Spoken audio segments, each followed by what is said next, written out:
Okay, good evening, everybody. We can keep it to as many questions as you'd like, as long as Andy's okay with it. If you could as usual, please raise your hand and state your name and organisation and use the mic to ask any questions. Thank you. Good evening, Andy. Bad luck. Before we get into the match, could you put into perspective what's going on here this evening? It's not a sort of normal evening's tennis, is it? No, it's not. And yeah, it's difficult to. It was surreal, like just playing a match like with everything that's going on, and having Björn Borg on the side of the court, and all of our John McEnroe, like Stefan Edberg was in the crowd. Obviously, all of the teams as well, and the like having them supporting you and talking to you during the matches and everything. It was incredible. One of the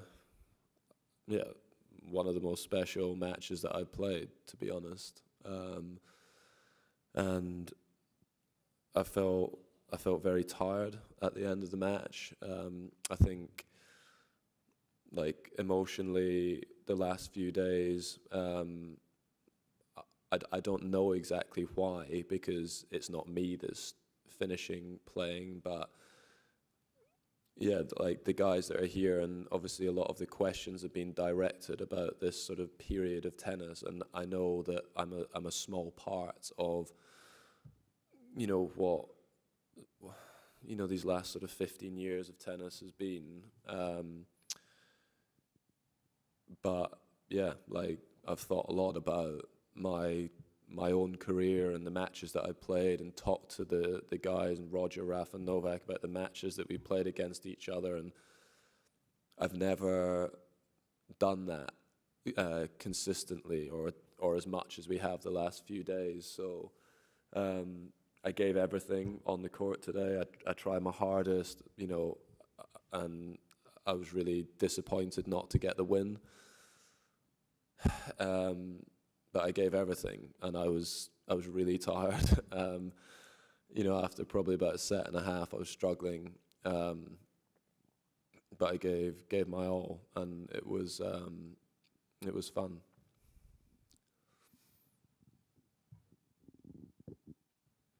Hi, Andy. Russell Fuller from the BBC. How much of that advice do you listen to when you've got 3 or 4 voices, many of them top 10 players, Grand Slam champions, telling you what you might want to do at the change of ends?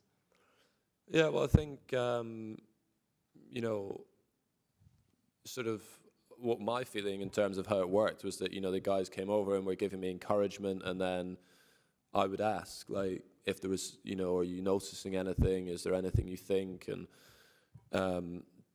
then would take that in, and sometimes, I was maybe in a good position and I was just getting encouragement from them, but yeah, of course you listen to. I mean, these are some of the the best minds ever in the game. I think it's something that people maybe don't talk about enough with them.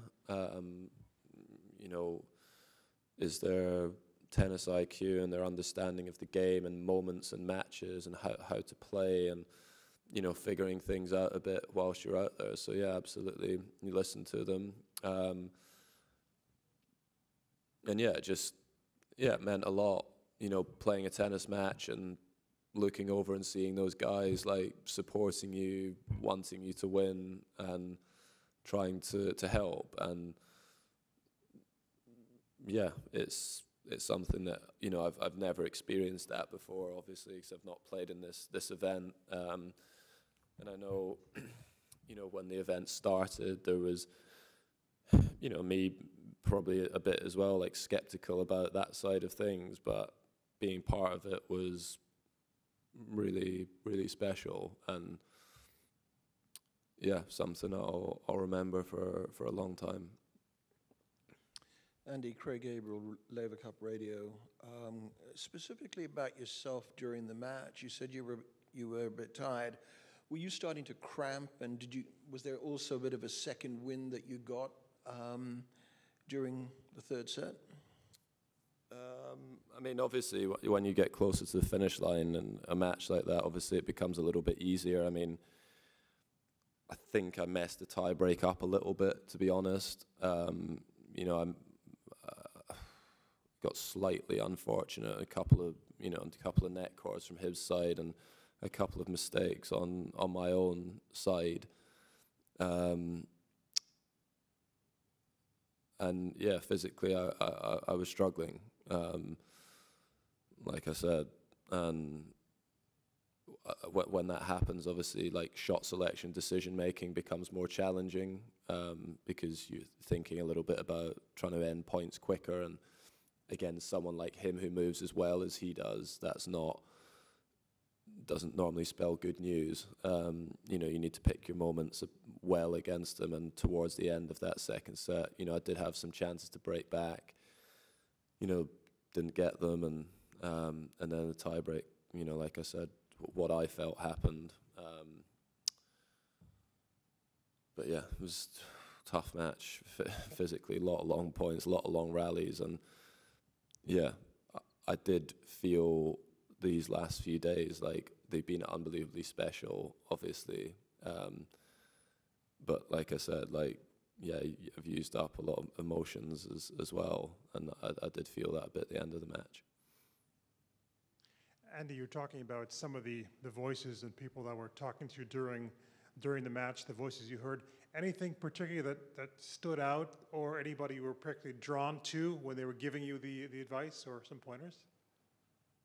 No, I mean, it's not one person in particular, to be honest. I mean, you know, obviously, I spoke to probably Novak the most during the match, but all of the guys were supporting really well, and yeah, there wasn't one voice in particular, and there's just, yeah, different moments in match where you look over and you get eye contact with, you know, sometimes with Tsitsipas, sometimes Federer, sometimes Björn Borg, and it's like, it's just, I wish I could have had just a little bit more energy to feed off that a bit more at the end of the match, because it was really helping, and I did find it so incredible. And yeah, just ran out of a bit of steam at the end, and they were trying to encourage me to try and, you know, sort of increase my energy levels and stuff at the end of the set, and I did try at the end of the second, but I was tired. Yeah. Okay, we'll leave it there, guys. Thank you very much. Thanks.